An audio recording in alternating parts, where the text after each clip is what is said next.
저는 오늘 해갈이라는 제목으로 주의 말씀 증거합니다.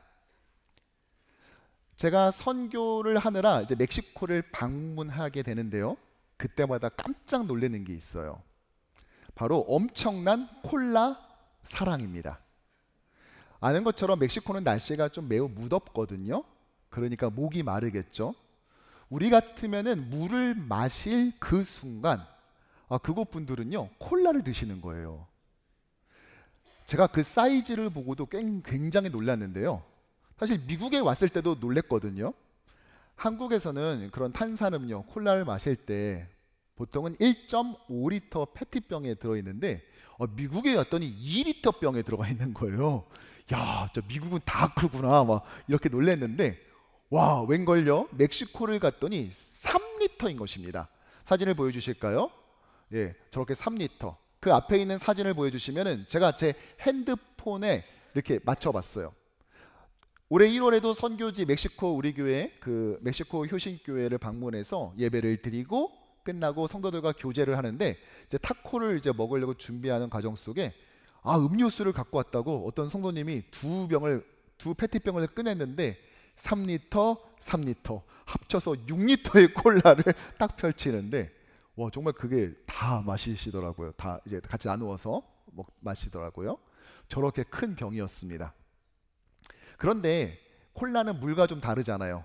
달기 때문에 목마르다고 한번 마시지만, 그러나 얼마 뒤에 또다시 목이 말라요. 그러면 시원하게 먹으려고 이제 냉장고를 또 문을 탁 열면은 거기에 먹다 남겨둔 3리터짜리 콜라가 남아있겠죠? 그러면 또 그거를 마셔요. 계속 이렇게 갈증을 반복해 가면서 콜라를 드시는 걸 봤어요. 실제로 멕시코의 1인당 콜라 소비량은요, 연간 675병, 675병, 약 700병 정도 되는데요. 미국이 400병이 채 안 되거든요. 그러니까 콜라의 종주국인 미국보다도 훨씬 더 많이 마시는 겁니다.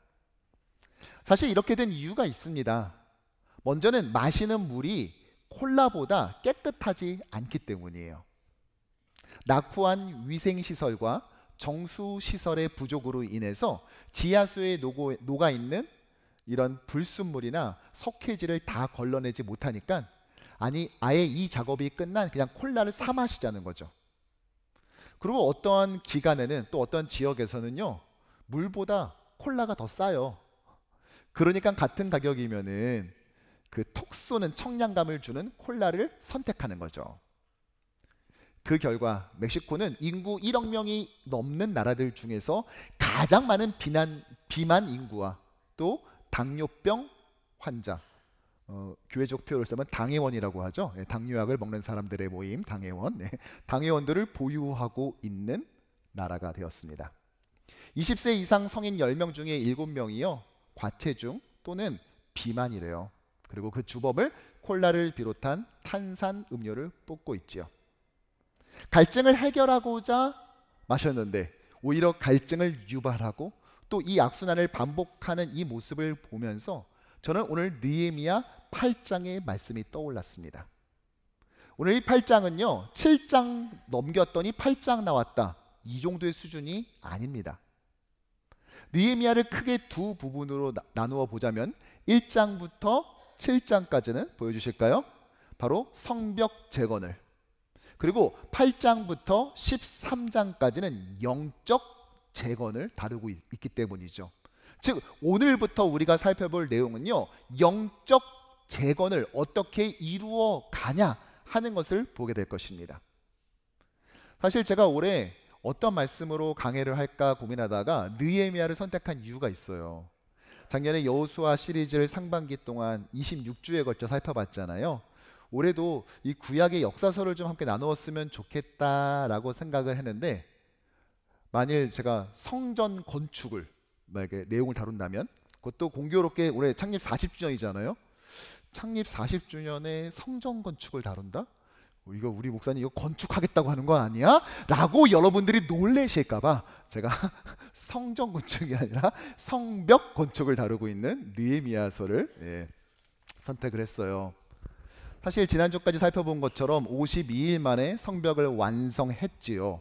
그러나 성벽 재건도 중요하지만 그 완성된 성벽 안에서 어떻게 사느냐가 더 중요하지 않겠습니까?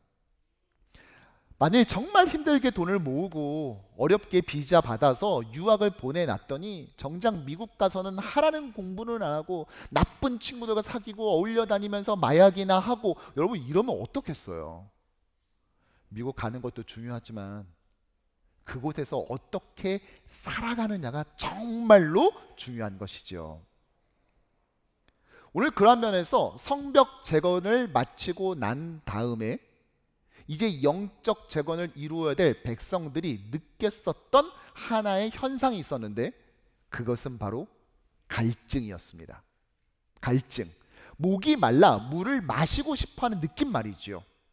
단순히 이 더운 지역이었기 때문에 육신의 갈증을 말하는 것이 아니라 그들 마음속에 있었던 근원적인 영적 갈증이 있었다는 것입니다. 그리고 이 갈증은 그들로 하여금 7월 1일 수문이라는 그곳으로 그들이 모여들겠습니다. 학자들은 그 인원을 3만 명에서 5만 명 정도로 추산하고 있어요. 분명 그들은 갈증을 느꼈던 거예요. 그러기에 누구 하나 오라 말한 사람이 없음에도 불구하고 자진해서 스스로 그곳에 운집했던 것이죠. 영적 목마름이 그들을 그 자리로 모이게 했던 것입니다. 그리고 그들은 그곳에서 해갈, 즉 목마름을 해소하게 됐습니다. 과연 그날 그곳에서는 무슨 일이 벌어졌던 것일까요? 또한 그 사건은 오늘의 말씀과 어떻게 연결되는 것일까요? 바라기는 오늘 이 창립 감사주일의 4주차에 참여한 우리 주의 모든 백성들이 영적 갈증으로 인해 신음하고는 이 시대 속에서 오직 주님께서만 주실 수 있는 참된 해갈을 경험함으로써 주변에 그 생수의 강을 흘러넘치게 하는 저와 여러분들, 그리고 우리 뉴욕 효신 장로교회 되기를 주님의 이름으로 간절히 축원합니다. 예루살렘 성벽이 재건되자 사람들은 어떠한 사람을 급히 초대합니다. 누구냐? 제2차 귀환을 이끌었던 리더, 바로 에스더였습니다. 그는 느헤미야가 섬겼었던 아닥사스다 왕에게 허락을 받아 6천 명의 사람들을 이끌고 돌아왔어요. 느헤미야보다 14년 전에 먼저 이 예루살렘에 도착했던 것이죠. 그에게 그러면 무엇을 요청했을까요? 바로 오늘 1절의 말씀입니다. 함께 읽어보죠. 이스라엘 자손이 자기들의 성읍에 거주하였더니 7째 달에 이르러 모든 백성이 일제히 수문 앞 광장에 모여 학사 에스라에게 여호와께서 이스라엘에게 명명하신 모세의 율법책을 가져오기를 청하매. 아멘. 에스라를 어떻게 소개하죠? 학사. 그런데 바로 다음 절에는 제사장이래요.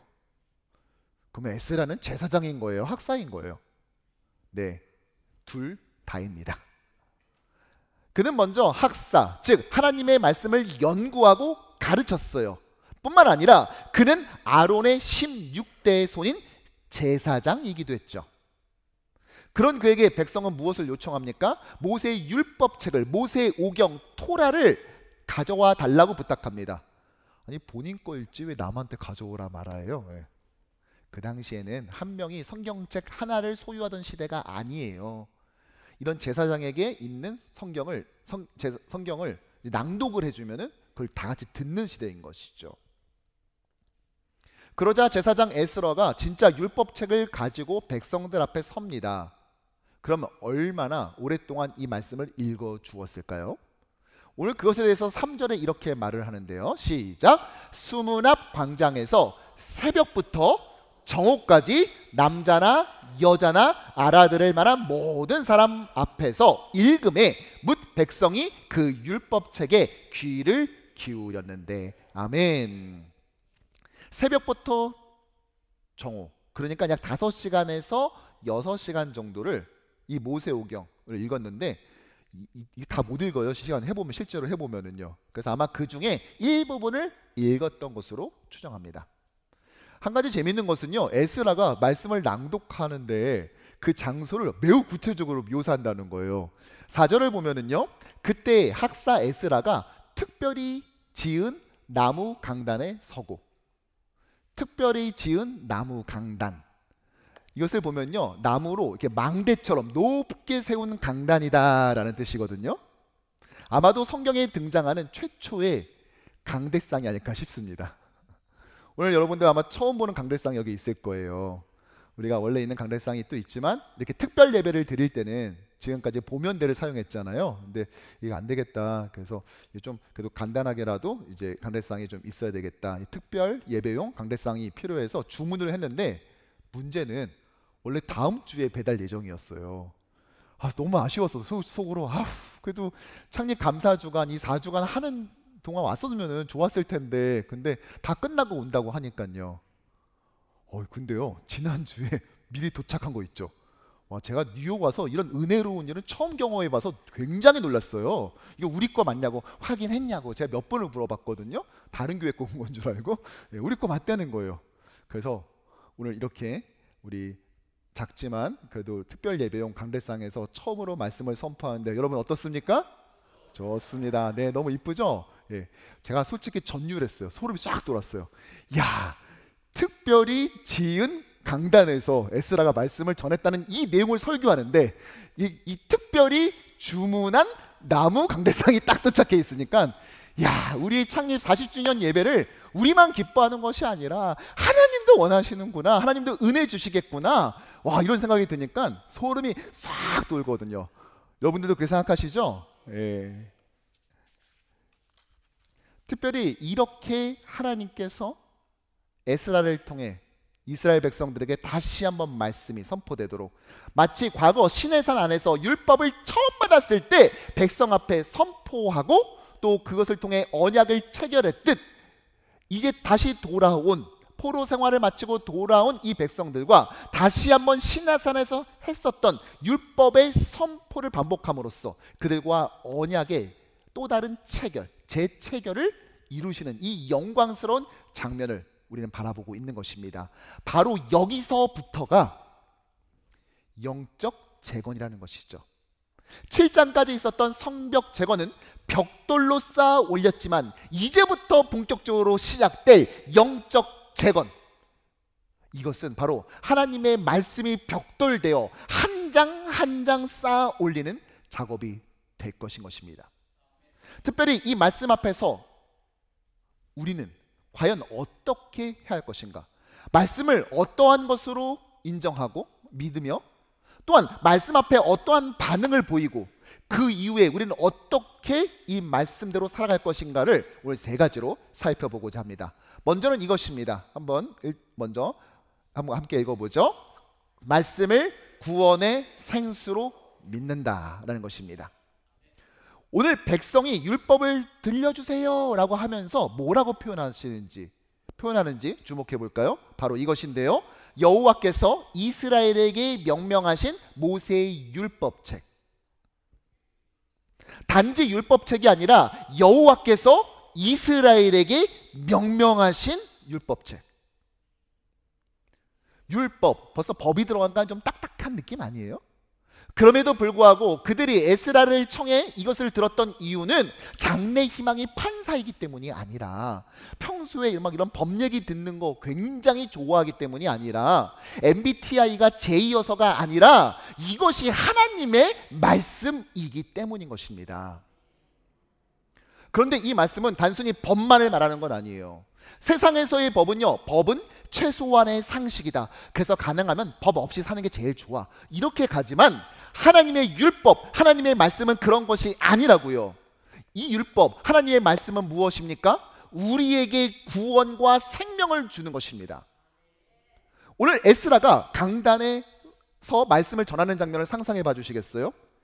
그가 혼자 섰던 것이 아니에요. 강단에 서서 오른쪽엔 6명의 사람들이, 또 왼쪽에는 7명의 사람들이 있었어요. 자, 6명, 7명 합쳐서 몇 명? 13명이라고 할 줄 알았어요. 아니죠. 여러분, 지난주일에 제가 했었던 설교 기억나십니까? 제가 유년부 전도사 시절에 어린이 합창단 대회에 나가서 아무 아무리 수를 세봐도 카운트를 해도 한 명이 계속 비어가지고 난처했었잖아요. 근데 왜 비었죠? 저를 안 세서. 오늘 6명, 7명이 있지만 그러나 거기에 누가 있어요? 에스라가 있죠. 그러니까 몇 명입니까? 14명. 그런데 강단 위만이 그렇지 않습니다. 강단 아래에도요, 백성들 사이사이에 서서 그 말씀을 깨닫게 해주셨던 레위인들이 있었는데 그들도 13명의 이름이 기록되어 있습니다. 그러면 말씀을 백성들에게 전하는 사람, 해석하는 사람 몇 명이에요? 그렇죠, 14명. 에스라와 그들 사이에 선 레위인 13명, 14명. 그런데 여러분, 굳이 이렇게 14명이었다는 사실을 강조하는 이유가 있습니다. 성경에서요, 14라는 숫자가 가지고 있는 상징이 있기 때문이에요. 하나님의 일하심의 완전함을 상징하는 7이 2번 곱해진 것이 14이죠. 율법에 의하면 최소 증인의 정족수가 2명 아닙니까? 하나님의 완전한 일하심, 하나님의 완전한 일하심이 합쳐서 이루어지는 참다운 구원의 수인 것이죠. 시간 관계상 몇 가지만 예를 들어볼까요? 먼저 구약에서 7개의 절기 중에 가장 큰 절기로 한다면 아마도 유월절일 것입니다. 이스라엘이 애굽의 종살이로부터 구원받은 그날, 근데 그날은 정월의 14일이었어요. 신약에 들어와서도 마찬가지입니다. 사도 바울이 로마로 압송되던 중에 큰 풍랑을 맞아 14일째 되던 날 배가 파선하죠. 그러나 하나님의 말씀대로 그 배 안에 살았던 누구도 죽지 않고 구원받게 되었습니다. 이처럼 14는요, 구원과 해방을 의미하는 수예요. 그러나 이것이 가장 선명하게 드러나는 장면은 바로 구원주로 오신 예수 그리스도의 탄생 기사일 것입니다. 마태복음 1장 17절은 구원자 예수의 탄생을 이렇게 기록합니다. 시작. 아브라함부터 다윗까지 14대요. 다윗부터 바벨론으로 사로잡혀 갈 때까지가 14대요. 바벨론으로 사로잡혀 간 후부터 그리스도까지가 14대더라. 아멘. 3번이나 반복해가며 14, 14을 강조하고 있지요. 결국 구원의 상징 숫자인 이 14명에 의해 전달된 율법은 단지 종교적 굴레나 법칙이 아니라 우리를 살리는 생명과 구원임을 우리에게 보여주는 것입니다. 특별히 오늘 에스라가 말씀을 낭독한 장소 역시 매우 의미심장하죠. 어디예요? 수문, 더 워터게이트예요. 사진 보여주실까요? 네, 그림을, 지도를 보여주시죠. 다음 확대한 지도를 보겠습니다. 네, 바로 저기가 수문, 기온샘과 연결된 곳이에요. 그리고 그 시간을, 말씀을 전하는 시간을 뭐라고 말해요? 시작 시간은 정확히 안 나와요. 그냥 새벽부터. 근데 끝나는 시간은 정확합니다. 난 12시 정오까지 말씀을 선언했다. 구원의 말씀을 선언했다는 것입니다. 그리고 시간이 한참 흘러 예수께서 사마리아 수가를 지나실 때 한 여인을 우물가에서 만나시죠. 그리고 매우 공교롭게도 그때의 시간이 제6시, 즉 낮 12시 정오임을 우리에게 보여주고 있습니다. 그러면서 이 여인에게 이렇게 말씀하시죠. 요한복음 4장 14절. 내가 주는 물을 마시는 자는 영원히 목마르지 아니하리니 내가 주는 물은 그 속에서 영생하도록 솟아나는 샘물이 되리라. 아멘. 수문에서 정오까지 구원하신 하나님의 말씀이 선포되었듯 수가성 우물가에서 정오에 구원자 예수께서 말씀하신 것입니다. 하지만 예수 그리스도는 구약에 등장하는 하나님의 종들과는 달리 구원의 완성자이기에 그분 안에서 우리는 영원히 목마르지 않는 참된 해가를 얻을 수 있는 것이죠. 그러므로 우리 뉴욕교 신장로교회는 오직 주님의 말씀만이 우리의 영적 갈증을 해결할 수 있는 참된 생수임을 고백하며 오직 말씀만을 붙잡고 나아갈 것입니다. 아, 요즘 트렌드는 이렇대요. 뭐 어디선 이렇게 한대요. 이걸 따라가는 것이 아니라 주의 말씀은 어떻게 말씀하고 계시지? 하나님께서 우리에게 말씀을 통해 하고자 하는 주시는 뜻은 무엇이지를 우리가 계속해서 집중해가며 우리의 다음 스텝을 밟아 나갈 것이에요. 두 번째로, 우리가 하나님의 말씀이 우리의 해가를 해주는, 우리의 갈증을 해소하는 유일한 생수, 구원의 생수임을 인정한다면, 그럼 우리는 그것에 어떻게 반응해야 될 것인가? 이 말씀을 들을 때 말씀 앞에서 우리 해야 될 행동은 무엇인가? 그것은 바로 이것입니다. 함께 읽어보죠. 말씀 앞에 겸손히 순종. 오늘 에스라가 말씀을 선포했을 때 백성들은 세 가지 행동을 보입니다. 우리 그것을 유념하여서 함께 같이 읽어보죠. 5절과 6절의 말씀입니다. 에스라가 모든 백성 위에 서서 그들 목전에 책을 펴니 책을 펼 때 모든 백성이 일어서니라. 먼저 일어서죠. 자, 그 다음 에스라가 위대하신 하나님 여호와를 송축하며 모든 백성이 손을 들고 아멘 아멘 하고 응답하고, 손을 들고 아멘 아멘 합니다. 자, 세 번째로 몸을 굽혀 얼굴을 땅에 대고 여호와께 경배하니라. 아멘. 그들이 몸으로 보인 세 가지 반응. 첫 번째, 모두 일어섰습니다. 왜 일어섰습니까? 하나님의 말씀을 경외합니다. 존중합니다. 이것을 몸으로 보여준 거예요.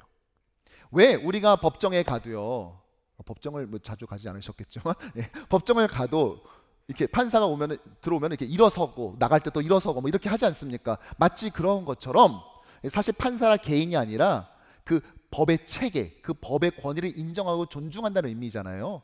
마치 그런 것처럼 말씀을 들을 때 앉아있지 않고 일어서서 하나님의 말씀에 대한 그 경외, 이 말씀하시는 나바르, 말씀하시는 그 하나님에 대한 경외를 몸으로 보여주는 것이죠. 그래서 오늘은 말씀을 읽을 때 다 같이 일어나서 말씀을 읽었던 거예요.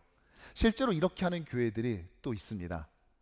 하나님의 말씀에 대한 경외심을 표현하기 위해 성경 봉독을 할 때 일어나는 그런 교회들이 있어요. 언젠가 아마 우리도 한번 같이 그런 신앙의 고백들도 했으면 좋겠다라는 생각을 해봅니다. 두 번째로는 어떻게 했죠?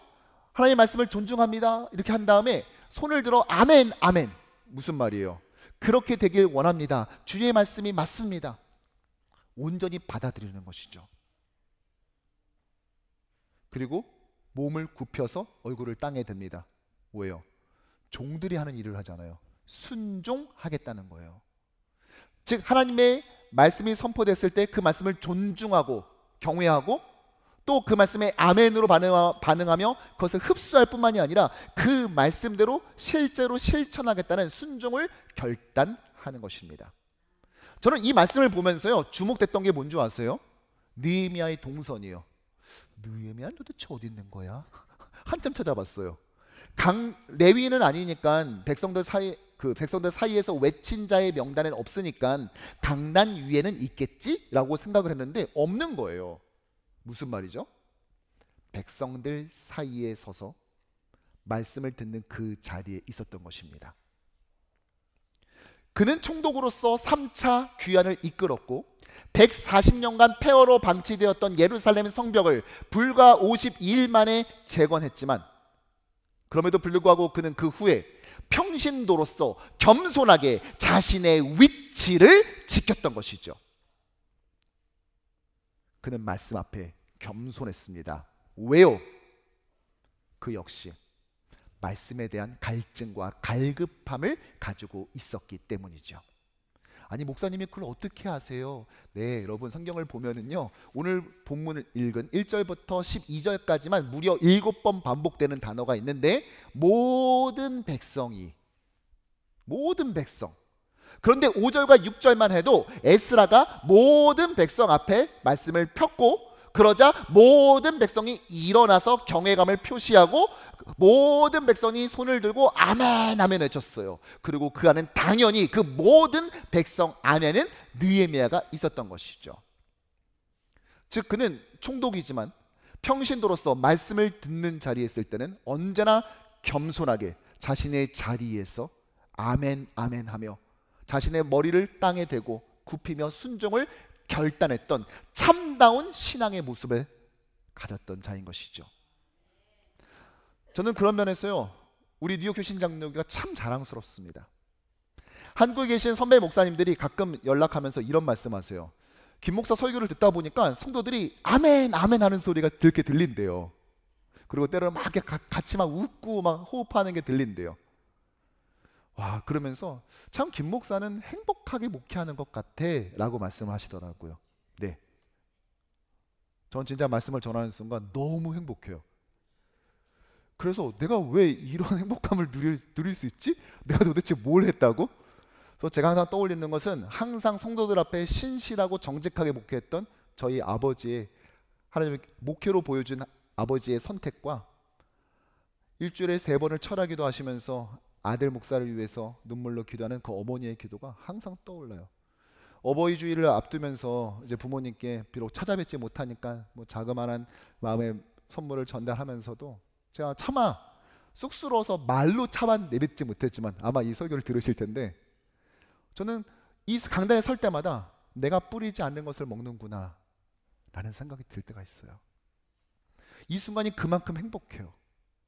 어떻게 하면, 여러분, 제가 가장 행복한 순간이 어느 때인 줄 아세요? 강단에 서고 이제 말씀의 첫 단어, 저는 첫 단어 선택하는데 굉장히 시간을 많이 쓰거든요. 첫 단어를 이제 내뱉으려고 이렇게 하는 그 순간, 와, 이 순간에 그 묘한 긴장감과 기대감이 이게 막 버무러져 가지고요, 막 이렇게 엔돌핀이 막 나오는 것 같아요. 막 도파민 분비가 이거 막을 수가 없어요, 이게. 왜냐하면 성도들이 아직 아무 말도 안 했는데 성도들의 눈에서 막 기대감이 있잖아요. 오늘 어떤 말씀 하실까, 또 어떻게 이 말씀을 풀으실까, 막 이게 눈으로 너무 잘 보여주니까요, 이게 첫 마디를 딱 내뱉었을 때 그 순간에, 그 짧은 순간, 찰나는 불교 용어니까 쓰지 않겠습니다. 그 짧은 그 순간이 얼마나 감사하고 행복한지요. 아마 제가 봤었던 그 어떠한 성도들보다 우리 뉴욕 효신 장로교의 성도들만큼 말씀에 대한 갈증과 갈급함을 가진 성도들을 전 만나본 적이 없습니다.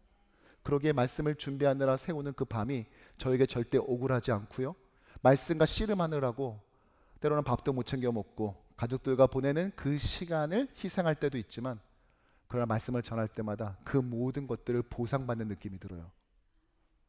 이것을 어떻게 표현할 수 있겠습니까? 경험하지 않고 어떻게 말해낼 수 있을까요? 이 예배당 안에서 함께 이 말씀에 온전히 겸손하게 그러나 자신의 전심과 진심으로 반응한 우리는 그것을 알 수가 있는 것이죠. 우리는 앞으로도 그렇게 말씀 앞에 겸손히 서서 주의 말씀이 맞습니다, 저의 머리를 굽힙니다, 주의 말씀에 순종하겠습니다 라는 온전한 반응이 또 다른 40년 동안도 계속해서 이어지기를 축원합니다. 마지막 3번째, 이렇게 말씀을 겸손하게 순종하고 난 다음에 그 다음에 무엇을 해야 될 것인가? 그것은 바로 이것입니다. 시작! 말씀을 들리게 전함. 말씀을 들리게 전하는 것이죠. 오늘 새로운 말씀을 달라고 하는 것이 아니라 모세의 율법책을 읽어달라고 했어요. 이미 완성된 토라를 읽어달라고 한 거죠. 우리도 마찬가지입니다. 우리는 아예 요한계시록까지 66권의 완성된 계시를 가지고 있습니다. 샘 하나 둘 세 개가 아니라 무려 66개의 샘이 날마다 솟아나는 이 샘이 군락으로 있는 이 수원지에 우리가 살고 있다고요. 그런데 이 말씀을 들리도록 전해야 됩니다. 하나님의 말씀을 듣는 가장 좋은 위치가 어디예요? 전 여기라고 생각해요. 이제 설교가 끝나면 다 같이 찬양하실 텐데요, 나의 사랑하는 제, 늘 아시죠? 예, 그 찬양에서 여러분들 어디서 말씀을 듣습니까? 어머님의 무릎 위에 앉아서 이렇게 되어 있잖아요. 하나님의 말씀을 듣기에 가장 좋은 장소는요, 어머님의 무릎 위에요. 여러분은 여러분들의 자녀, 손주를 무릎에 앉히고 무슨 얘기하세요? 공부해라, 공부해라. 물론 그 얘기도 하셔야 되겠지만 무엇보다 하나님의 말씀을 전하시고요, 내가 그 말씀대로 순종했을 때 어떤 일이 실제로 벌어졌는지, 이민자로 이 땅에 살아가지만 그러나 하나님의 말씀을 받은 천국 백성으로 어떻게 이 할머니가, 할아버지가, 엄마와 아빠가, 삼촌이 노력해 왔는지, 그것을 간증하는 시간이 되어야 된다는 것입니다. 오늘 이 본문에서 한 가지 눈에 띄는 본문이 있어요. 오늘 8절을요 세번역 성경으로 한번 다 같이 읽어보도록 하지요. 시작. 하나님의 율법책이 낭독될 때에 그들이 통역을 하고 뜻을 밝혀 설명하여 주었으므로 백성은 내용을 잘 알아들을 수 있었다. 아멘. 앞서 소개한 백성들 사이에 섰었던 레위인들은요 뭘 했냐면 통역을 했대요. 통역. 아니 왜일까요? 성경은 히브리어로 써 있었습니다. 그런데 포로 생활을 가서 거기서 태어난 2세와 3세들은요 히브리어를 못해요. 그래서 그들이 알아들을 수 있도록 하나님의 말씀을 히브리어로 선포되는 이 말씀을 밑에서는 아람어로 통역해서 알려줬어요. 또 어떤 것은 통역을 해줘도 잘 이해가 안 되는 장면들도 있지 않습니까? 그런 거는 또 설명을 또 해석을 곁들여줘서 이해하고 깨닫게 도와줬던 것입니다. 이게 그때 벌어졌었던 일이에요. 따라서 자녀를 무조건 무릎에만 앉혀놓으면 안 돼요. 여러분 자녀를 계속 무릎에만 앉혀놓으면 어떤 일이 벌어지죠? 그렇죠. 쥐가 나요. 혈액순환이 안 된다고요. 우리는 우리 무릎 위에 앉은 자녀에게 그 아이가 이해할 수 있는 언어로 통역해서 말해줘야 됩니다. 영어로 해주라는 말이 아니라요 그 아이가 정말 자신의 것으로 이해할 수 있도록 하나님의 말씀을 있는 그대로도 전해야 되지만 그 말씀이 내 안에 적용되고 실천되어 나온 즉 체화된 그 말씀을 자녀들에게 설명해 줘야 된다는 것이죠. 존 웨슬리가 말한 것처럼 나는 신학교보다 어머니에게서 하나님에 대해 더 많은 것을 배웠다라고 말했듯 말이지요. 따라서 저는요 이 시대의 목회자가 해야 될 일이 무엇이냐, 들리도록 말씀을 증거해야 된다라고 생각합니다. 제가 뉴욕에 온 다음에 몇 가지 변한 설교 스타일이 있는데 그 중에 하나가 제스처가 커졌어요. 왜냐? 왔더니 음향 시스템이 뭐 지금은 이제 다 바꿔서 너무 잘 들리지만 그때는 음향 시스템이 좀 굉장히 열악했던 상황이잖아요. 특히 성가대는 스피커가 없어서 제가 하는 말에 거의 뭐 절반도 못 알아들었어요. 제가 여쭤봤죠. 근데 아까 왜 웃으셨어요? 그랬더니 목사님 설교할 때 막 이렇게 하시는 몸동작을 보면은 옆에서 보면 굉장히 재밌어요. 막 이렇게 그것만 봐도 은혜가 돼요. 너무 죄송하잖아요. 연습하시겠다고 아침부터 일찍 왔는데 정작 스피커는 전혀 없어가지고 듣지를 못하시니. 또 성도들 역시 마찬가지예요. 맞벌이로 주 6일을 일해야 되는 정말 보기 드문 이 이민의 스타일을 경험하고 사시는데 이런 성도들이 와서 앉혀 있는데 여기서 앉아가지고 근엄하게 사랑하는 성도 여러분, 오늘 보실 이 4절의 말씀은 어떻게요?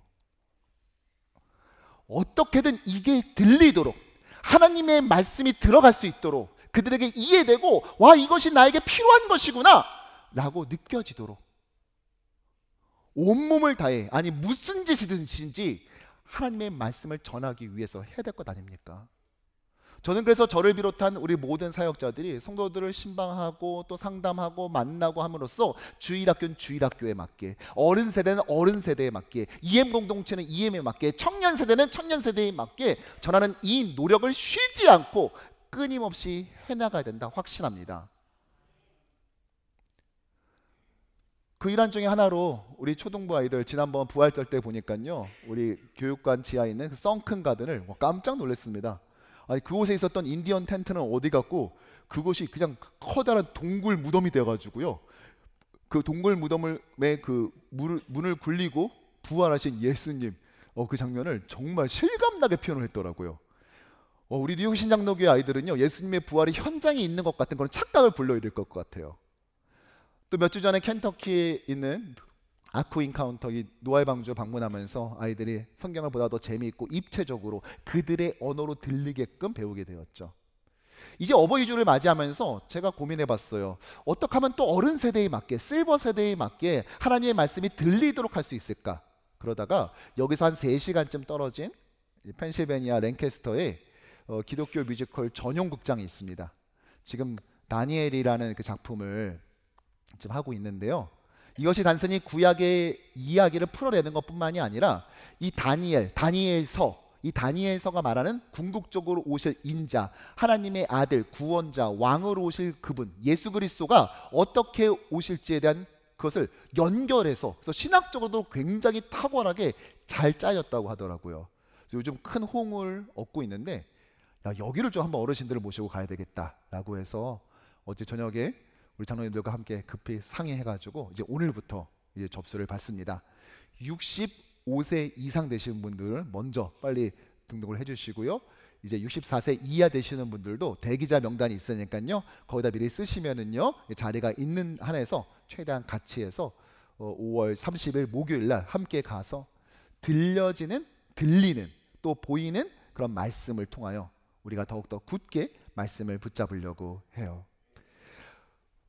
우리가 이렇게 말씀에 대해서, 이것은 우리에게 구원을 주시는 생명수다라는 것을 인정하고, 또 그 말씀에 겸손히 순종할 뿐만이 아니라 이 시대에 들리도록 말씀을 전하고 나면 우리 교회는 어떤 교회가 될 것인가? 그것은 바로 10절의 말씀입니다. 함께 읽어보죠. 여호와로 인하여 기뻐하는 것이 너희의 힘이니라. 아멘. 여러분, 여호와를 기뻐하는 것, 더 정확히 말해서 말씀을 읽었더니 그 안에 하나님의 능력도 알게 되고 하나님의 성품도 알게 되니까 하나님으로 인하여 기뻐지는 것이죠. 이것이 바로 우리의 힘이라는 것입니다. 여기서 힘이라는 단어는 피난처로도 번역이 돼요. 산성으로도 번역이 돼요. 보장하다라는 단어도 돼요. 능력, 세력으로도 번역이 되는 단어입니다. 말씀을 통해 하나님을 알고 그로 인해 기뻐하게 되는 것은 우리의 산성이고 피난처이고 힘이고 세력이며 가장 확실한 보장이고 힘인 것입니다. 우리 성도들은 이것을 아마 다 알 것 같아요. 왜냐? 예배당에 딱 들어서자마자 제일 먼저 보이는 것이 뭐예요? 시편 18편 1절의 말씀. 시작. 나의 힘이신 여호와여, 내가 주를 사랑하나이다. 아멘. 제가 부임하고 한 달 만에 위임 예배를 이제 하게 되는데요. 위임 예배를 하는데 저기를 뭐 가려야 된대요. 그래서 어떤 문화를 하길 원하냐 물으시길래 제가 고민하다가 시편 18편 1절의 말씀을 결정했어요. 그 전에는 저기에 무슨 구호가 적혀 있었거든요. 그러니까 뭐 어떻게 어떤 교회가 되자, 뭐 어떻게 하자 이렇게 됐는데, 제가 와 보니까요, 뉴욕의 삶이 정말 이민자로 미국을 살아도 이런 데는 없는 거예요. 너무 힘들고 치열하더라고요. 6일 동안을 열심히 일하고 딱 주일날 예배당에 딱 들어섰는데 이런 교회가 돼야 됩니다, 이런 거 합시다 이렇게 돼버리면은 와, 이게 숨이 턱밑까지 찰 것 같은 느낌이 있잖아요. 좀 숨 좀 쉽시다 막 이런 느낌이 들 것 같은 거예요. 그래서 딱 이 지친 이 뉴욕살이를 끝내고 주일 예배당에 딱 들어왔을 때 문을 딱 열었더니 처음 맞이하는 구절이 나의 힘이신 여호와여, 내가 주를 사랑하나이다. 하나님께서 그 말씀으로 꽉 안아주는 그 느낌을 가장 먼저 우리 성도들이 받았으면 좋겠다. 그 마음의 소원이 이 말씀에 담겨 있는 것입니다. 제가 그래서 부활절이 되고 성탄절이 돼도 절대 안 바꾸잖아요. 왜냐하면 어떠한 삶을 살다가 이 자리에 왔는지 전 알 수 없기 때문이에요. 그러나 한 가지 분명한 것은 무엇인 줄 아십니까? 하나님께서 여러분의 힘이 되어 주십니다. 하나님의 말씀이 여러분들의 산성이 되어 주십니다. 우리가 이것을 붙잡고 나아가는 한 우리 뉴욕 효신장로교회의 또 다른 40년은 위로부터 공급받는 힘으로 충만할 줄로 믿습니다. 말씀을 정리하죠. 오늘 우리가 해갈에 대해 살펴보는데요, 홍수가 나면은 제일 필요한 게 뭔지 아세요? 식수입니다. 바다에서 표류하게 되었을 때 가장 필요한 것은 무엇이죠? 마실 물이에요. 온 천지가 물인데 정작 마실 물이 없는 겁니다. 그 물 잘못 마셨다가는요 탈나고요, 잘못 마셨다가는 더 심한 갈증으로 죽게 됩니다. 우리가 흔히 이 시대를 가리켜서 말씀의 홍수 시대라고 말하곤 하지요. 더 이상 성경책이 없어서 성경책을 가진 누구한테 대신 읽어달라고 말할 필요가 없는 시대에 살고 있습니다. 그러나 어쩌면 마실 물이 없어서 갈증하고 있는, 갈급함을 느끼고 있지는 않습니까? 말씀이 선포되었음에도 불구하고 온전히 아멘 아멘 하며 흡수하고 순종하지 않고 말씀이 선포되지만 그것이 성도들에게 들려지지 않게 되기 때문에 결국은 물은 넘치는데 마시지 못하는 이런 안타까운 상황.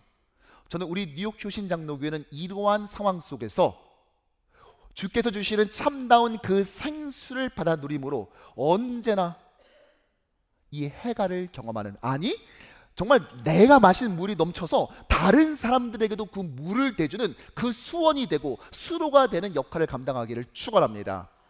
특별히 우리는요, 하나님의 말씀이 우리에게 참다운 힘인 걸 어느 교회보다 가장 정확하게 배운 교회예요. 뭐로요? 40주년을 맞아서 롯데마우스 1층에 전시회를 열고 있는데요, 이 특별 전시회. 근데 거기에 보면 성경책 하나가 놓여 있는 것을 보셨을 거예요. 그리고 성경책 바로 앞에 무슨 사진이 있냐? 우리 교회가 가스 폭발로 교회가 다 망가지고 폐허가 되고 또 불에 타버린 그 신문 스크랩이 거기 딱 있고, 그 아래 이 성경책이 있습니다. 이 성경책은 무엇이냐? 교회가 다 불탔는데요, 강대상에 놓여졌던 그 성경책만 멀쩡했어요. 그래서 이것을 원로 목사님께서 저에게 가져다 주시더라고요. 김 목사님, 이게 바로 그 가스 폭발 때 유일하게 안 타고 남은 성경입니다 하고 저에게 주셨어요. 얼핏 보면 그냥 세로로 되어 있는 그저 옛날 성경처럼 보이지만요, 제가 여기 꼼꼼히 봤는데요, 진짜 그을림 하나 없이 완벽하게 보존되어 있더라고요. 그리고 이 말씀 붙잡고 우리는 그 폐허에서, 그 잿더미 가운데서 다시 시작했던 것입니다. 우리가 첫날 도전에 대해 살펴봤는데 우리의 도전의 힘은 불굴의 의지가 아니었습니다. 새마을 운동 정신으로 뭐든지 열심히 하고 근면성실해서 이룬 회복이 아니었다고요. 주의 말씀만을 붙잡고 주께서 하라 하시니 가기 싫어도 그 걸음을 멈추지 않았고, 계속 가고 싶어도 주께서 멈추라 하시니 그저 멈춰 섰더니 하나님께서 우리의 산성이 되고 피난처가 되고 힘이 되어 주사 우리를 다시 수렁에서 건져 내어주시는 그 놀라운 구원의 은혜를 우리는 경험했고, 그것이 말로서만이 아니라 우리에게 보여주는 이러한 소중한 선물과 같은 표정으로 우리에게 하나님께서 알려주셨어요. 그런데 우리가 어떻게 말씀에 다른 것을 붙잡을 수 있겠습니까? 지난 40년 그래왔듯이 또 다른 40년 역시 우리가 온전히 붙잡을 것은 오직 주의 말씀밖에 없습니다. 우린 이것을 통하여 우리의 모든 갈증을 해결하게 될 것입니다. 참다운 해갈은 바로 여기에서 시작된다는 것이죠. 하지만 날이 갈수록 복음의 적대적인 시대에 우리는 살아가고 있습니다. 핀잔 듣는 걸 넘어 자칫 직장을 잃을 수도 있습니다. 밥 숟갈 지키기 위해선 암묵적인 침묵을 강요받지요. 즉 십자가 복음을 전하는 우리 입에 재갈 물리려는 시대에 우리는 살아가고 있는 것입니다.